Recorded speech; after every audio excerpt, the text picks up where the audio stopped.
খুব মনোযোগ দিয়ে শুনবেন। হ্যাঁ, আজকের ক্লাস এবং আগামী যে ক্লাসটা নিব আগামী দিন, এই ক্লাসের উপর ভিত্তি করে আমরা পরবর্তীতে একটা পরীক্ষা নিব এবং সেখানে মার্কস থাকবে 45, এমসিকিউ থাকবে 45।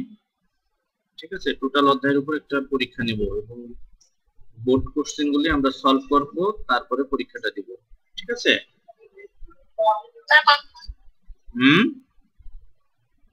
এটা আমার মনে হয় এটা এক কাজ করলে কেমন হয় যে আমরা আজকে ক্লাসটা নিব, আগামী দিন বোর্ড কোশ্চেন গুলি সলভ করব, যে আমি কোশ্চেনটা দিয়ে দেব, আপনারা শুক্রবারে সারা দিন পড়ে বিকেল এক সময় দিয়ে দিবেন। হ্যাঁ হ্যাঁ, শুধু এমসিকিউ টোটাল প্রথম অধ্যায়ের উপরে। জি স্যার। তো আমরা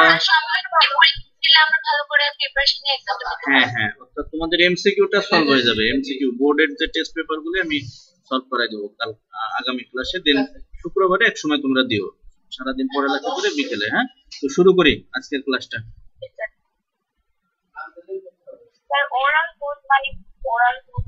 ওরাল হুড হচ্ছে কি, যে দেহের সম্মুখ যে অংশটা থাকে, ঠিক আছে, সম্মুখ যে অংশটা থাকে, সেই সম্মুখ অংশটা একটু প্রসারিত হয়ে যায়।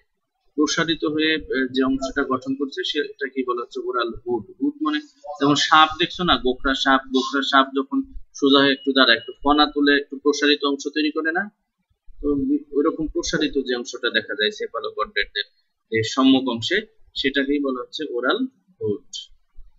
তো আমরা শুরু করি। আমি আবারও বলছি যে যেটা বুঝবেন না আমাকে সঙ্গে সঙ্গে জিজ্ঞেস করবেন। কোনো জিনিস পেন্ডিং রাখা যাবে না।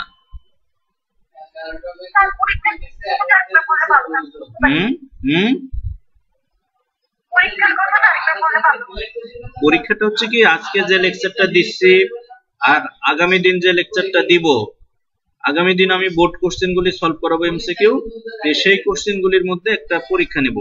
আমি শুক্রবারে কোশ্চেনটা দিয়ে দিব, শুক্রবারে তোমরা তোমাদের সুবিধা মতো সময় পরীক্ষাটা দিয়ে দিবা, সারাদিন পড়বা, পড়ে তারপরে পরীক্ষাটা দিবা।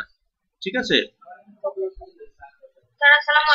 ওয়ালাইকুম আসসালাম। তো আমরা আমাদের যে আজকের পড়া টপিক, সেই টপিকটা শুরু করি। হ্যাঁ, এমসিকিউ। আগে আমরা এমসিকিউটা ভালো করে পড়ে নিই, দেন তারপরে আমরা সিকিউ আর একদিন আলোচনা করব। হ্যাঁ, ঠিক আছে। আমরা চিত্রে কি দেখতে পাচ্ছি দেখো তো। শুক্রবারে কি আমাদের কোনো এক্সাম আছে? না, কোনো এক্সাম না। এক্সাম বলতে কি, আমি একটা কোশ্চেন দিয়ে দেব, তোমরা পড়ে পরীক্ষা দিবা এমসিকিউ। ঠিক আছে? এই ক্ষেত্রে কোন হ্যাঁ হ্যাঁ, এইভাবে তাহলে কি হবে, এইভাবে যদি আমরা এমসিকিউ পরীক্ষাটা দিয়ে দিই, পরবর্তীতে আমাদের যে উইকলি টেস্ট, সেখানে আমরা সবাই যেন 25-এ 25 পাই, মানে প্রি উইকলি টেস্ট মনে করে এটা। হ্যাঁ, তো এখানে আমরা কি দেখতে পাচ্ছি দেখো তো, এই যে এখানে কি দেখতে পাচ্ছি চিত্রে? বিভিন্ন ধরনের প্রাণী। আচ্ছা, এই প্রাণীগুলি দেখে কি মনে হচ্ছে যে সব একই শ্রেণীর, নাকি ভিন্ন ভিন্ন শ্রেণীর হতে পারে? ওকে, ভিন্ন ভিন্ন শ্রেণীর হতে পারে। তো দেখি আজকে আমরা কি আলোচনা করব। আজকে এখানে যে প্রাণীগুলি দেখতে পাচ্ছি, এদের কি নটকট বা মেরুদণ্ড আছে নাকি নেই, কি মনে হয়? আছে।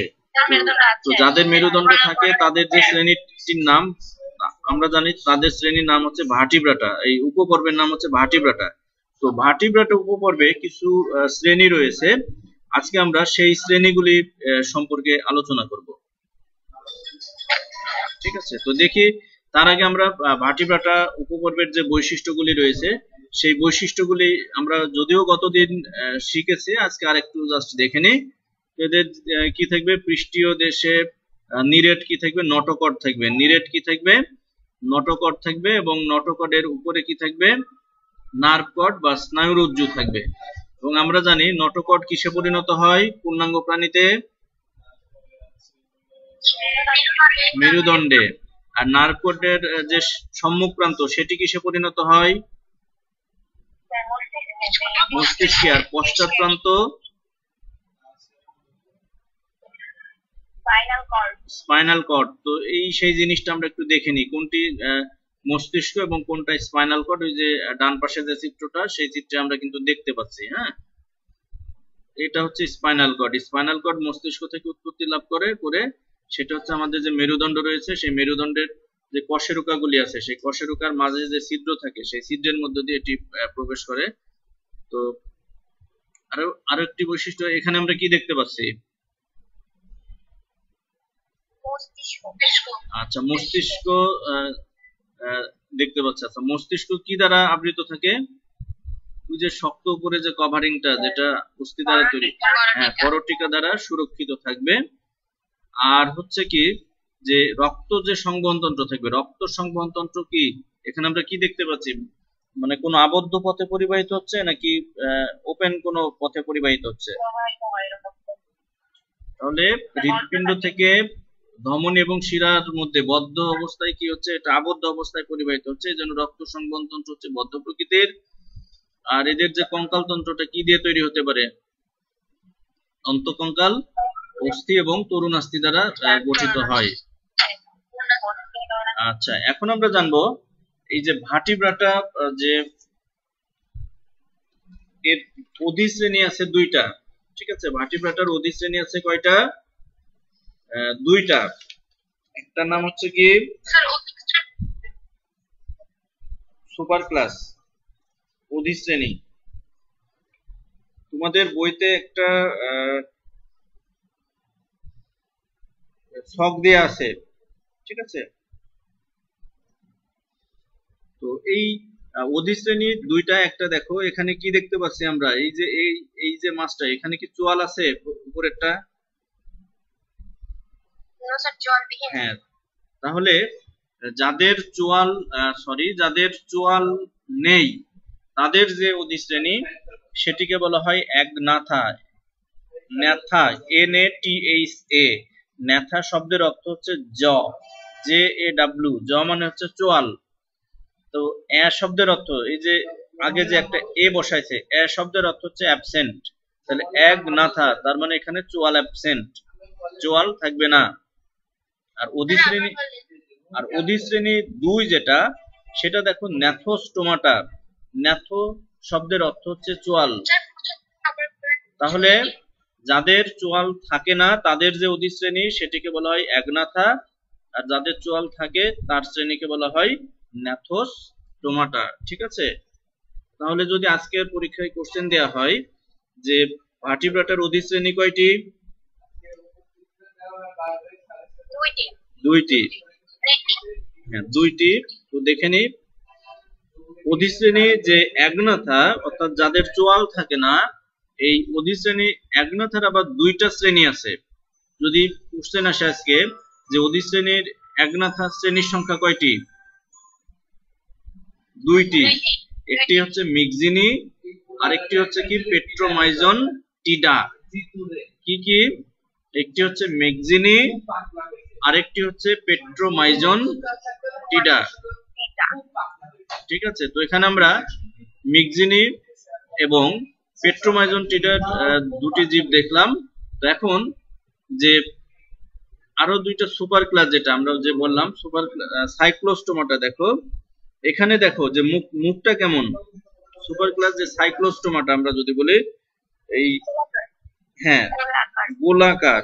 সাইক্লো শব্দের অর্থই হচ্ছে গোলাকার। তাহলে সুপার ক্লাস যে সাইক্লোস্টোমাটা থাকবে তাদের বৈশিষ্ট্য হচ্ছে এদের মুখের আকারটা থাকবে গোলাকার। আর চোয়াল আছে কি এদের? চোয়াল থাকবে না। আর এর ভিতরে, মুখের ভিতরে কি দাঁত আছে?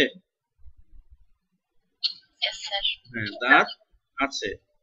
তো এদের যে বৈশিষ্ট্য, প্রথমে যেটি বলবো যে প্রকৃত চোয়াল এবং জৌরুপাঙ্গ থাকবে না, আর চোয়ালে দাঁত থাকবে। আমরা দেখতে পাচ্ছি চোয়ালে কিন্তু দাঁত আছে এবং দাঁতগুলি কেরাটিন দ্বারা তৈরি। এখন যে ক্লাস, সেই ক্লাস মিক্সিনির বৈশিষ্ট্য। তো এখানে যে আমরা জীবটি দেখতে পাচ্ছি, তো এদের দেহে কি আঁশ আছে? দেখে কি মনে হচ্ছে? দেহে আঁশ থাকে না। Very good. আচ্ছা, এদের দেহে যে পৃষ্ঠপাখনা কি আছে? পৃষ্ঠপাখনাও নেই। আপনারা তো দেখি সব ভালো পারেন বায়োলজি। আচ্ছা, হাইড্রার মুখের চারিদিকে যে সুতার মতো অংশগুলি থাকে সেই অংশগুলির নাম আমরা কি জানি? কোর্সিকা।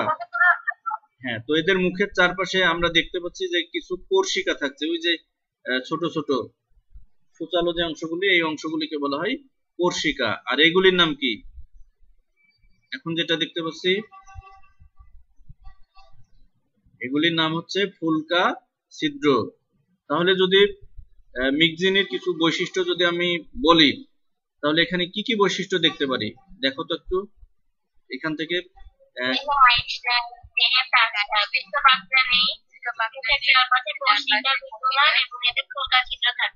আচ্ছা, ভেরি গুড, আপনারা তো পড়া সব শিখে ফেললেন এত অল্প সময়ে। তাহলে প্রকৃত চোয়াল এবং জৌরুপাঙ্গ থাকবে না, নাসাথলি গলবিল উন্মুক্ত থাকবে এবং ফুলকা ছিদ্রের সংখ্যা 5 থেকে 15 জোড়া, এটা মাথার মধ্যে রাখতে হবে। তাহলে ফুলকা ছিদ্র থাকবে কয় জোড়া? 5 থেকে 15 জোড়া। আজকে যদি পরীক্ষায় এটা দেওয়া হয়, আজকে 10টা এমসিকিউ থাকবে যে মিক্সিনি শ্রেণীর ফুলকা ছিদ্র কত জোড়া, পারা যাবে? 5 থেকে 15 জোড়া। লার্ভা দশা নেই, লার্ভা দশা নেই এবং ডিম ফুটে, এটা ফুলে না, ডিম ফুটে অ্যামোসিট লার্ভা বের হয় এবং এই শ্রেণীর মাছগুলিকে বলা হয় হ্যাগফিশ। মিক্সিনি শ্রেণীর মাছদের কি বলা হয়? হ্যাগফিশ, মানে কুৎসিত মাছ। এদের দেহে যেহেতু কি থাকে না, কোনো আঁশ থাকে না বা অন্য কোনো আবরণ থাকে না এবং দেহটা হচ্ছে অনেকটা তেলতেলে, ঠিক আছে, একদম মসৃণ, তো দেখতে অনেকটা অড লাগায়, কুৎসিত মতো লাগে, এই জন্য এদেরকে বলা হচ্ছে হ্যাগফিশ। এবং আবিষ্কৃত প্রজাতির সংখ্যা কত? হ্যাঁ, আবিষ্কৃত প্রজাতির সংখ্যা হচ্ছে 70। আমরা কিন্তু বৈশিষ্ট্য শিখে গেলাম।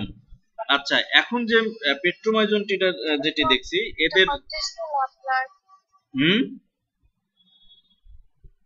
কথা বোঝা যাচ্ছে না। আচ্ছা, এখন কি বুঝতে পারছেন? এখন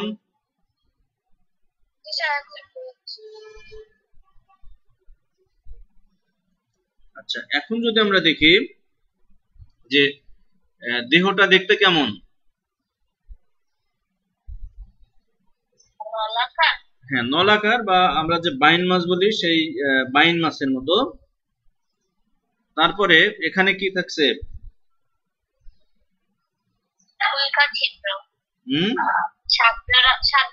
হ্যাঁ, 7 জোড়া ফুলকা ছিদ্র আছে। Very good. আচ্ছা, এই যে এখানে কি দেখতে পাচ্ছি আমরা? দাঁত থাকছে। আচ্ছা, তাহলে বিভিন্ন ধরনের ওই যে দাঁত থাকছে। এখন আমরা কি দেখতে পাচ্ছি? এখন দেখতে পাচ্ছি এই যে ল্যাম্প্রে, পেট্রোমাইজনটিটা শ্রেণীর যে জীবগুলি তাদেরকে বলা হয় ল্যাম্প্রে। তো আমরা যে দাঁতগুলি দেখলাম সেই দাঁতগুলিকে ব্যবহার করে দেখো সে আর একটা বড় মাছের সাথে কিন্তু আটকে আছে, তাই না? তাহলে অন্য একটা মাছের শরীর থেকে সে কিন্তু রক্তগুলি মানে খেয়ে নিচ্ছে। তাহলে এখন এটা কি হিসেবে বাস করে, মুক্তজীবী না পরজীবী? পরজীবী। Very good. তো এখন দেখি এখানে কি দেখতে পাচ্ছি যে অনেক সদস্য পরজীবী হিসেবেও জীবনযাপন করে। তো পৃষ্ঠপাখনা এখন কি আছে না নাই?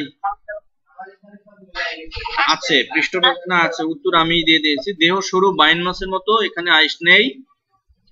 নাসা থলি গলবিলে উন্মুক্ত নয়। আগেরটার ক্ষেত্রে মিক্সিনি শ্রেণীতে কিন্তু নাসাথলি গলবিলে উন্মুক্ত ছিল। তারপরে লার্ভা দশা আগে ছিল না, এখানে আছে। এবং মৌখিক চাকতি যেটা, সেটি চোষকের ভূমিকা পালন করে। এবং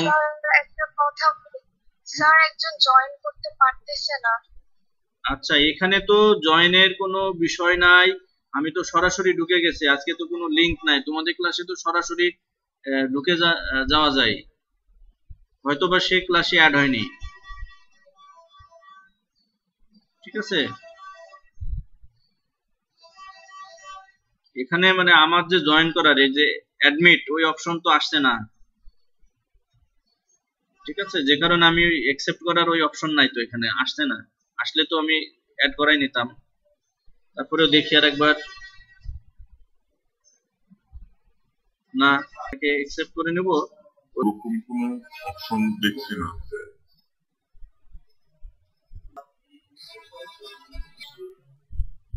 আচ্ছা, তাহলে যেটা বলছিলাম যে অনেক সদস্য কি হিসেবে বাস করে? পরজীবী হিসেবে বাস করে। এবং এই শ্রেণীর মাছগুলি কি নামে পরিচিত? এই শ্রেণীর মাছগুলি কি নামে পরিচিত?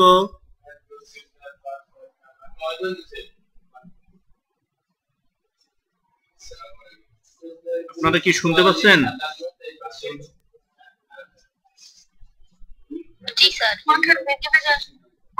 আচ্ছা, এই শ্রেণীর মাছগুলি ল্যাম্প্রে নামে পরিচিত। কি নামে পরিচিত? ল্যাম্প্রে।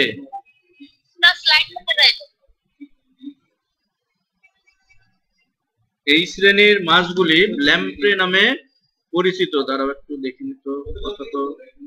হ্যাঁ, এবার হচ্ছে। তাহলে এই শ্রেণীর মাছগুলি ল্যাম্প্রে নামে পরিচিত। ঠিক আছে?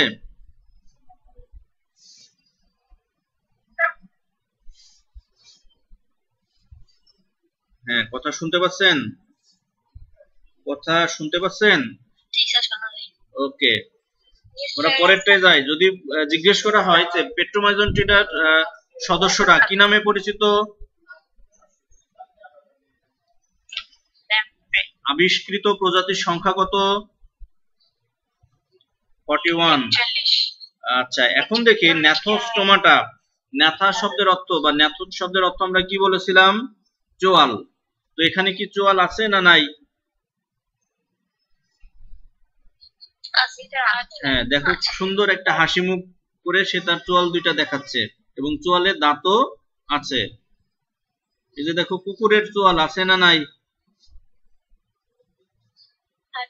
তাহলে কুকুরের অধিশ্রেণীর নাম কি? আমি কুকুরের বা বিড়ালের ছবি দিয়ে যদি বলি এদের অধিশ্রেণীর নাম কি, তাহলে উত্তর কি হবে? ন্যাথোস্টোমাটা। তো ন্যাথোস্টোমাটার 7টি শ্রেণী আছে। কয়টি? 7টি শ্রেণী আছে। এখন আমি যে একটা পড়াবো, এই একটা যে মনোযোগ দিয়ে শুনবে সে পরবর্তী যে 2টা শ্রেণী আছে সেই 2টা শ্রেণী খুব সহজেই বুঝতে পারবে। এই একটা শ্রেণীর বৈশিষ্ট্যের সাথে এইটার ঠিক বিপরীতটাই হচ্ছে পরের যে শ্রেণী, এবং তারপরের যে শ্রেণী আছে সেটা আবার আগেরটার সাথে অনেকগুলি মিল আছে, জাস্ট অল্প একটু পার্থক্য। সেই পার্থক্যগুলি আমি শিখাই দেব। কন্ড্রিকথিস, প্রথমে কি বললাম? কন্ড্রিকথিস। তো এটি হচ্ছে ন্যাথোস্টোমাটার প্রথম শ্রেণী। ন্যাথোস্টোমাটার প্রথম যে শ্রেণী সেই শ্রেণীর নাম হচ্ছে কি? কন্ড্রিকথিস। তো কন্ড্রোস শব্দের অর্থ হচ্ছে কার্টিলেজ। কন্ড্রোস থেকে আসছে কন্ড্রিকথিস। কন্ড্রোস মানে হচ্ছে কি? কার্টিলেজ। কার্টিলেজ মানে হচ্ছে তরুণাস্থি।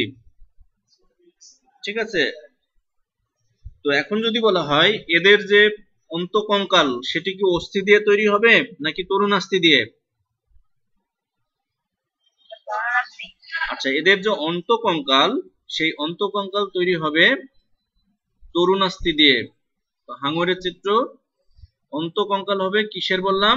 তরুণাস্থি। আচ্ছা, এর যে লেজটা, লেজের ওই যে কালো যে মাছটা অ্যানিমেটেড, তো এর লেজের 2টা অংশ, লাস্টে যে 2টা অংশ কি সমান না অসমান?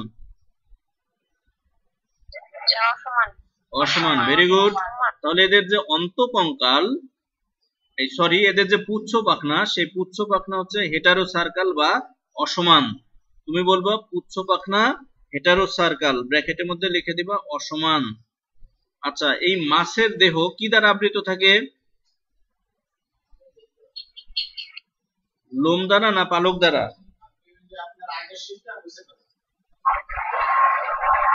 মাছের দেহ, হ্যাঁ, আইস দ্বারা। তাহলে এদের দেহে যে আইস থাকে সেই আইসকে বলা হয় প্লাকয়েড। তো যদি বলা হয় হাঙরের দেহের আইসের নাম কি? প্লাকয়েড। মানে মাছে বিভিন্ন ধরনের আইস পাওয়া যায়, যেমন প্লাকয়েড, সাইক্লয়েড, গ্যানয়েড, টিনয়েড। তো এই কন্ড্রিকথিস শ্রেণীর জীবে যে আইস পাওয়া যায় সেই আইসকে বলা হচ্ছে প্লাকয়েড। তো অন্তকঙ্কাল তরুণাস্থি দ্বারা তৈরি এবং আবিষ্কৃত প্রজাতির সংখ্যা প্রায় 1000। দেহ প্লাকয়েড আইস দ্বারা আবৃত থাকবে। পুচ্ছ পাখনা আমরা বললাম যেটা লেজ, ওই যে পুচ্ছ পাখনা হচ্ছে হেটারো সার্কাল বা অসমান ধরনের। আর চোয়ালে কি থাকবে? দাঁত থাকবে। তুমি বড় যে চিত্রটা হাঙরের কঙ্কাল তন্ত্রের, ওখানে কি আমরা চোয়ালের দাঁত দেখতে পাচ্ছি? চোয়ালে কি দাঁত আছে? হ্যাঁ, চোয়ালে দাঁত থাকবে। আর মুখের যে ছিদ্রটা, সেই ছিদ্রটা কি অঙ্কীয় দিকে নাকি দেহের মধ্যরেখা বরাবর? তাহলে মুখের যে ছিদ্র, সেই ছিদ্র থাকবে অঙ্কীয় দিকে। ভেরি গুড, আপনারা তো অনেক পারেন দেখি।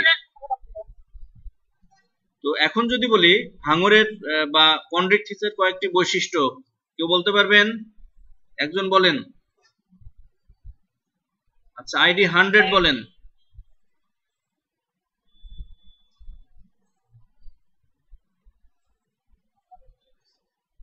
আইডি 100 আছেন? হ্যাঁ বলেন, কন্ড্রিকথিসের দুইটা বৈশিষ্ট্য বলেন। এদের দেহ প্লাকয়েড নামক সূক্ষ্ম আঁশ দ্বারা গঠিত। তারপর অন্তঃকঙ্কাল তরুণাস্থি দিয়ে গঠিত। তারপর এদের পুচ্ছ পাখনা হেটারোসার্কেল। আচ্ছা, ভেরি গুড, আপনারা তো অনেক ভালো পারেন দেখি। আপনার টার্গেট কি পড়ালেখা করে?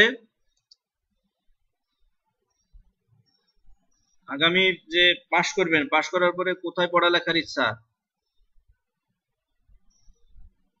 স্যার, আমার ইঞ্জিনিয়ারিং পড়ার ইচ্ছা আছে। ও, ইঞ্জিনিয়ারিং পড়া, তারপরে তো বায়োলজি ভালো শিখে গেছেন।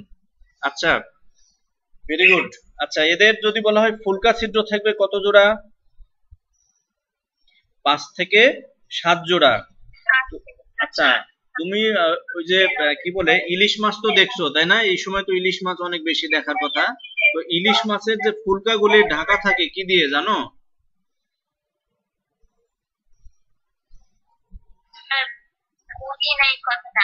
আমি বলছি ইলিশ মাছ বা রুই মাছ যদি আমরা দেখি, তার ফুলকাগুলো ঢাকা থাকে, মাথার দুই পাশে তো ফুলকা থাকে লাল রঙের, তো ফুলকাগুলি কি ঢাকা থাকে না? হ্যাঁ, কানকো, ভেরি গুড। তো এদের কি কানকো আছে না নাই? এদের কিন্তু কানকো এখানে নাই। আচ্ছা, আমরা যদি রুই মাছ কেটে ফেলি, রুই মাছের দেহের ভিতরে সাদা রঙের একটা কিছু দেখা যায়, মানে বায়ু দ্বারা পূর্ণ, সেটাকে কি বলে? হ্যাঁ, পটকা বা বায়ুথলি। এদের কিন্তু বায়ুথলি থাকে না, কন্ড্রিকথিস শ্রেণীতে বায়ুথলি থাকে না। এইবার এখানে যেগুলি বললাম, পরের যে শ্রেণী, সেই পরের শ্রেণীতে জাস্ট উল্টোগুলো বলবেন। আগেরটার অন্তঃকঙ্কাল কি দ্বারা তৈরি ছিল? তাহলে তরুণাস্থির বিপরীত কি? তাহলে অ্যাক্টিনোপটেরিজি শ্রেণীর অন্তঃকঙ্কাল হবে অস্থি দ্বারা তৈরি। আচ্ছা, ভেরি গুড। আচ্ছা, আগের যে পুচ্ছ পাখনা সেটা কেমন ছিল? তাহলে অসমানের বিপরীত কি? হ্যাঁ, তাহলে এদের যে পুচ্ছ পাখনা সেটা হবে সমান। এই যে পুচ্ছ পাখনাটা এবার খেয়াল করো, লাস্টে দেখো পুচ্ছ পাখনাটা হচ্ছে কি সমান না অসমান? আগেরটার বিপরীত আমি বললাম। আচ্ছা, আগেরটার ক্ষেত্রে আমি যখন বললাম যে ফুলকাগুলির যে ঢাকার জন্য কানকো কি আগে ছিল? এদের থাকবে। আগেরটাই ছিল না কানকো, এটাই থাকবে। আচ্ছা, এখন যদি বলি আগেরটাই কি বায়ুথলি ছিল? এদের থাকবে। জাস্ট আগের অপোজিট। এখন যেটা মনে রাখতে হবে, আইসের যে নামটা, এই নামটা একটু এক্সেপশন, এটা খেয়াল রাখতে হবে। আগেরটার আইস কোন ধরনের ছিল? প্লাকয়েড, এটার আইস হবে সাইক্লয়েড। আগেরটার ক্ষেত্রে ছিল প্লাকয়েড, এটার ক্ষেত্রে হবে সাইক্লয়েড। আমি যে বললাম আগেরটা যে ভালো করে পড়বে, পরেরটা তার হয়ে যাবে। এখন কি বোঝা গেছে? আচ্ছা, মোহাম্মদপুর থেকে কেউ আছেন? আচ্ছা, মোহাম্মদপুর থেকে আপনি বলেন, আপনার নাম বলে এই যে অ্যাক্টিনোপটেরিজির দুইটা বৈশিষ্ট্য বলেন।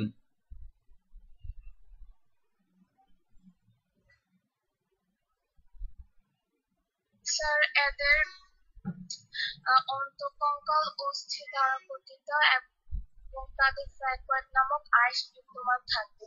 পুচ্ছ পাখনা কেমন, সমান না অসমান? উচ্চ যে পাখনা, যে লেজের যে সমান। অংশটা, সমান না অসমান? সমান থাকে, সরি সমান, ভেরি গুড। আপনারা তো সব দেখি মেডিকেলে অর্ধেক প্রিপারেশন হয়ে গেছে। আচ্ছা, ওই যে যে পটকা বা বায়ুথলির কথা বললাম, বাম পাশের চিত্রটাই দেখে নাও।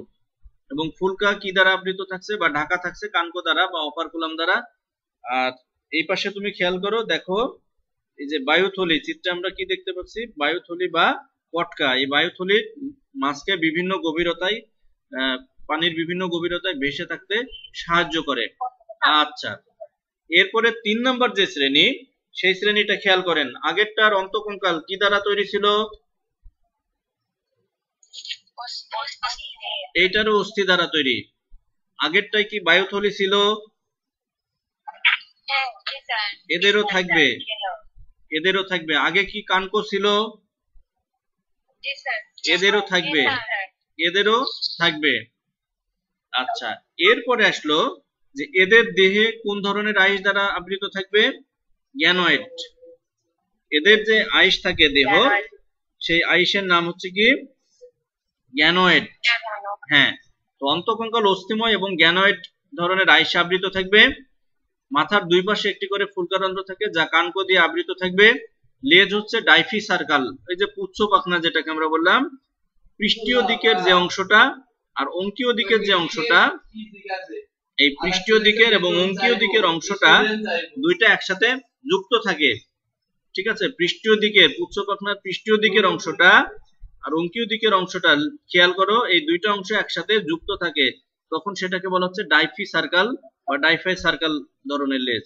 এবং এদের বিশেষ বৈশিষ্ট্য হচ্ছে কি, এরা বাতাস থেকে সরাসরি অক্সিজেন নিয়ে দীর্ঘ সময় বেঁচে থাকতে পারে। এই জন্য এদেরকে বলা হয় লাং ফিশ। লাং ফিশ বা ফুসফুস বিশিষ্ট মাছ। ঠিক আছে, তো কি বললাম? এদের দেহ গ্যানয়েড নামক আইসে আবৃত থাকবে, অন্তঃকঙ্কাল থাকবে অস্থি দ্বারা তৈরি, আর মাথার দুই পাশে একটি করে ফুলকার ছিদ্র থাকবে, যা কি দ্বারা? কানকো দ্বারা আবৃত থাকবে। তারপরে এদের পটকা বা বায়ুথলি থাকবে, আর লেজ হচ্ছে ডাইফাই সার্কেল বা ডাইফি সার্কেল ধরনের।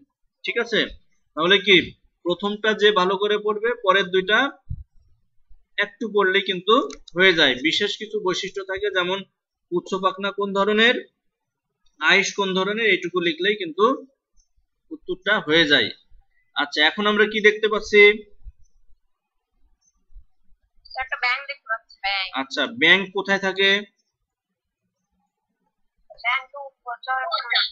আর ব্যাং যখন হচ্ছে লার্ভা অবস্থায় থাকে, ব্যাঙ্গাচি অবস্থায় কোথায় থাকে? তো ব্যাঙ্গাচিকে যদি আমি পানির উপরে রেখে দিই, সে কি বাঁচতে পারবে? না।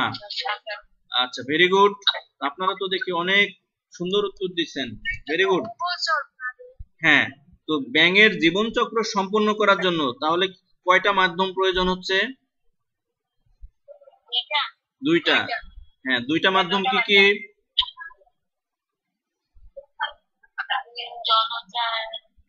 হ্যাঁ, জল প্রয়োজন হচ্ছে, স্থল প্রয়োজন হচ্ছে। এই জন্য এদের যে শ্রেণীর নাম, সেই শ্রেণীর নাম হচ্ছে কি? অ্যামফিবিয়া। অ্যামফি শব্দের অর্থ হচ্ছে বোথ বা উভয়। তাহলে জীবনচক্র সম্পন্ন করতে জল এবং স্থল উভয়েরই প্রয়োজন হয়। তারপরে কি বললাম যে এদের যে ত্বকটা দেখো, ত্বক হচ্ছে মসৃণ, আর্দ্র এবং গ্রন্থিযুক্ত, এবং ত্বক শ্বসনে সাহায্য করে। তো এই যে এখানে ডান পাশে যে চিত্রটা দেখানো হয়েছে ব্যাঙের, সেখানে দেখো একটা গ্রন্থি দেখানো হয়েছে, যে গ্রন্থির নাম হচ্ছে প্যারোটিড গ্রন্থি। তো এই প্যারোটিড গ্রন্থির ভিতরে বিষাক্ত পদার্থ থাকে, এবং যখন সে কারো দ্বারা আক্রান্ত হয়, তখন এই বিষাক্ত পদার্থ নিঃসরণ করে এবং সে আত্মরক্ষা করে। তাহলে এদের দেহে কি থাকবে? বিভিন্ন গ্রন্থি থাকবে। হ্যাঁ, এবং আমরা জানি ব্যাঙ কি করে? ফুসফুসের মাধ্যমে শ্বাসকার্য চালায়। তো যখন তারা গর্তের মধ্যে থাকে, এই যে শীতকাল আসছে, এই শীতকালে তারা কিন্তু গর্তের মধ্যে লুকিয়ে থাকে, এবং এই গর্তের মধ্যে থাকাকালীন সময়ে তারা কিন্তু তাদের যে ত্বক, এই ত্বকের মাধ্যমেও কিন্তু শ্বাসকার্য চালিয়ে বেঁচে থাকতে পারে।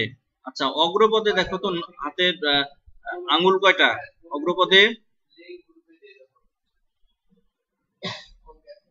অগ্রপদে আঙ্গুল কয়টা? 4টা। পশ্চাৎপদে কয়টা? 5টা। 5টা। এই 4 আর 5-এ কিন্তু এমসিকিউ ভুল হয়ে যাবে। আজকে এই 4-5 দিয়ে কিন্তু কোশ্চেন আসবে, একটা কোশ্চেন আউট হয়ে গেল। এই ব্যাঙের অথবা কুমিরের পায়ের কয়টা আঙ্গুল থাকে, কার হচ্ছে নখর থাকে, কার নখর থাকে না, এই ধরনের কোশ্চেন আসবে। আমি বলছি ব্যাঙের অগ্রপদে 4টি এবং পশ্চাৎ পদে 5টি নখরবিহীন আঙ্গুল থাকে। তো আজকে যে এমসিকিউ পরীক্ষা নিব আমি একটু পরে, সেখানে অগ্রপদে কয়টি, পশ্চাৎ পদে কয়টি আঙ্গুল থাকে, সেই আঙ্গুলে কি নখর থাকে নাকি নখর থাকে না, এই ধরনের একটা কোশ্চেন থাকবে, সেটা বললাম। তো হৃৎপিণ্ডের যে রক্ত, হৃৎপিণ্ডের যে প্রকোষ্ঠ, ব্যাঙের যে হার্টের প্রকোষ্ঠ, সেই প্রকোষ্ঠের সংখ্যা হচ্ছে 3টি, আর এদের রক্ত হচ্ছে শীতল। রক্ত কেমন? ঠান্ডা, শীতল। তো লার্ভা দশায় এরা ফুলকা এবং পূর্ণাঙ্গ দশায় ফুসফুসের মাধ্যমে শ্বাসকার্য চালায়। আচ্ছা, কুমিরের দেহ কি দ্বারা আবৃত থাকে?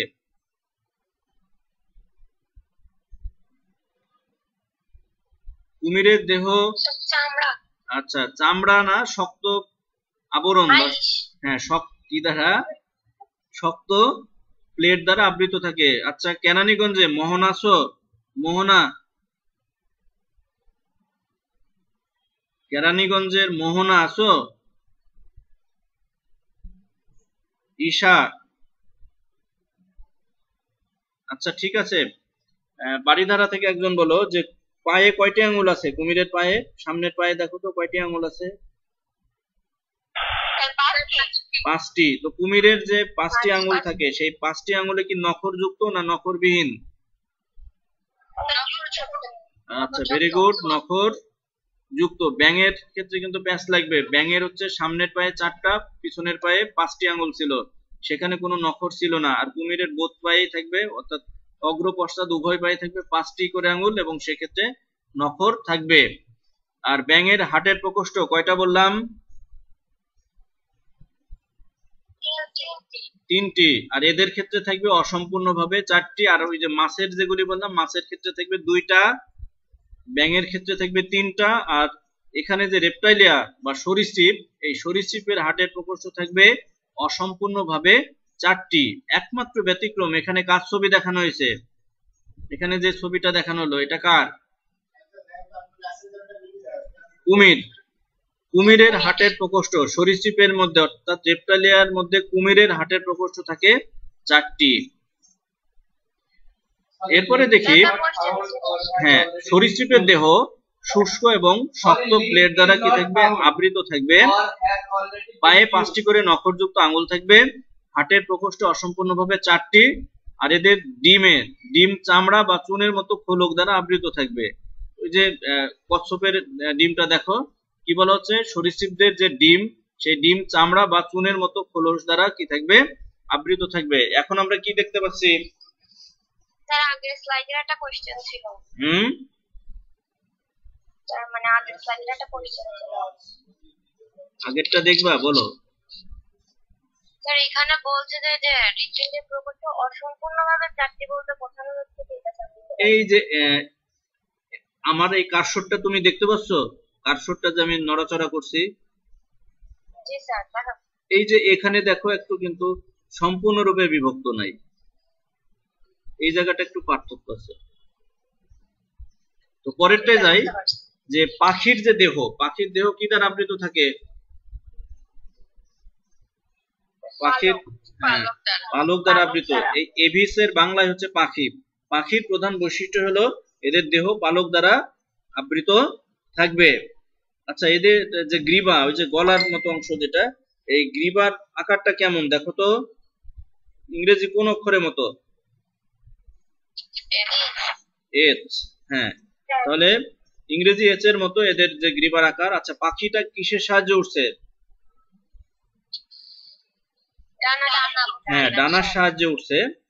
তো দেহ পালক দ্বারা আবৃত থাকবে, পাখির প্রধান বৈশিষ্ট্য, এবং গ্রীবা ইংরেজি এইচ অক্ষরের মতো। আর অগ্রপদ কি হচ্ছে? সামনের যে পদ মানে পা, সেটা ডানায় রূপান্তরিত হয়েছে, যেটা তাদের উঠতে সাহায্য করে। আচ্ছা, এখন দেখো যে এই যে সামনের ঠোঁট, সামনের যে ঠোঁট, সেই ঠোঁট হচ্ছে চঞ্চুতে পরিণত হয়েছে। ঠোঁট কিসে পরিণত হয়েছে? চঞ্চুতে পরিণত হয়েছে। আচ্ছা, এই পাখি তো আকাশে উড়ে, তাহলে আকাশে উড়ার জন্য দেহটা তো ভারী হওয়া দরকার, তাই না? নাকি হালকা হওয়া দরকার? তাহলে হালকা হওয়ার জন্য কি করে? এদের যে ফুসফুস, ওই যে দেখো ফুসফুস দেখতে পাচ্ছ, ফুসফুসের সাথে কতগুলি বায়ুথলি লাগানো থাকে। পাখির দেহের ভিতরে যে ফুসফুস থাকে, সেই ফুসফুসের সাথে বায়ুথলি যুক্ত থাকে এবং এই বায়ুথলি বায়ু দ্বারা পূর্ণ থাকে। যখন তারা আকাশে উড়ে তখন তাদের দেহটা এই বায়ু দ্বারা পূর্ণ থাকার কারণে বায়ুথলিগুলি তাদের দেহটা হালকা থাকে, যাতে তারা সহজেই উঠতে পারে। আর পাখির যে হাড়গুলি বা অস্থিগুলি, এই অস্থিগুলি হচ্ছে হাপা। ঠিক আছে, পাখির অস্থিগুলি থাকে হাপা। আর হাটের প্রকোষ্ঠ থাকবে কয়টা? 4টা। পাখির হাটের প্রকোষ্ঠ কয়টা? 4টা। পাখির রক্ত কেমন? পাখির রক্ত হচ্ছে উষ্ণ বা গরম। আচ্ছা, এখন আমরা কি দেখতে পাচ্ছি? বিড়াল। বিড়াল কি করছে?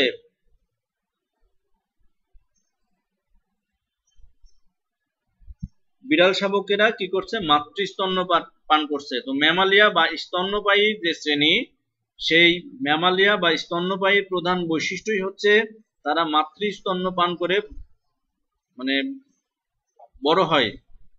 আচ্ছা, এরপরে দেখো কুকুরের দেহ কি দ্বারা আবৃত? আচ্ছা, দেহ লোম দ্বারা আবৃত থাকবে, এটা হচ্ছে ম্যামালিয়ার একটা বৈশিষ্ট্য। আর এই যে এই অংশটার নাম কি? বহিকর্ণে কি থাকবে? পিনা থাকবে। যে প্রসারিত যে অংশটা আমরা দেখতে পাচ্ছি, এই অংশটার নাম হচ্ছে পিনা। তাহলে বহিকর্ণে কি থাকবে? পিনা থাকবে। এখন যে চোয়ালে যে দাঁতগুলি আমরা দেখতে পাচ্ছি, দাঁতগুলি কি একই রকম না ভিন্ন রকম? তাহলে চোয়ালে বিভিন্ন ধরনের দাঁত থাকবে, এটাও হচ্ছে ম্যামালিয়ার একটি বৈশিষ্ট্য। তাহলে দেহ ত্বক বিভিন্ন গ্রন্থিযুক্ত। মানুষের ত্বকে গ্রন্থি থাকে, একটা গ্রন্থির নাম বলতে পারবা?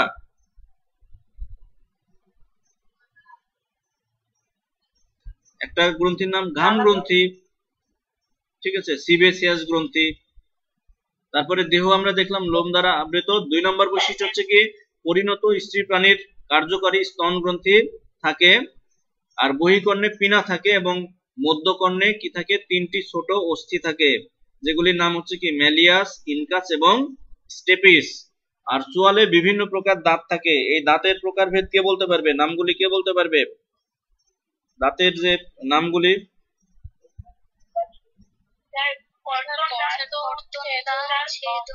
কর্তন, ছেদন, অগ্রপেশন এবং পেশন। Very good. এবং হৃৎপিণ্ডের প্রকোষ্ঠ আগেরটা যে পাখি, তাদেরও ছিল 4টি, এদের থাকবে 4টি। পাখির রক্ত ছিল উষ্ণ, এদের রক্ত থাকবে উষ্ণ।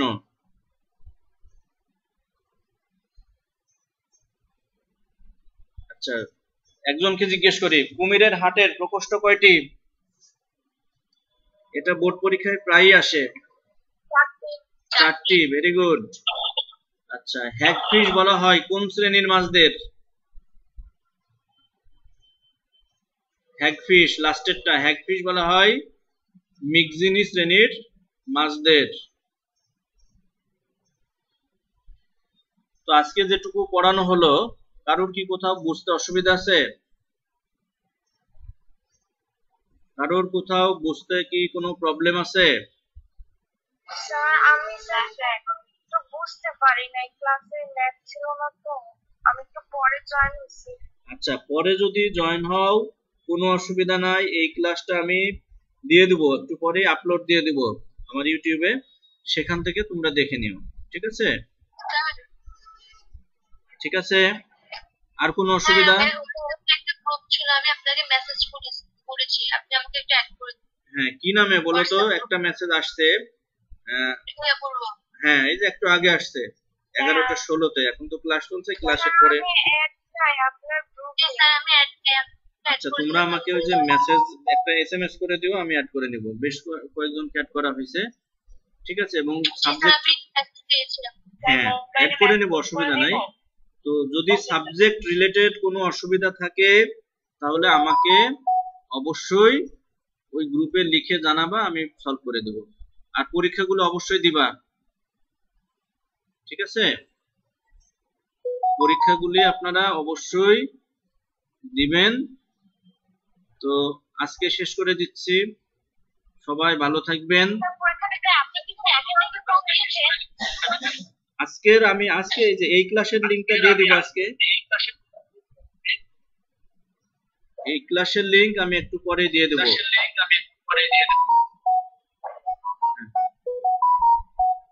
ওকে, আল্লাহ হাফেজ।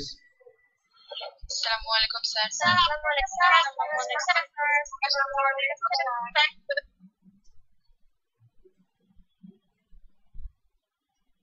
একসাথে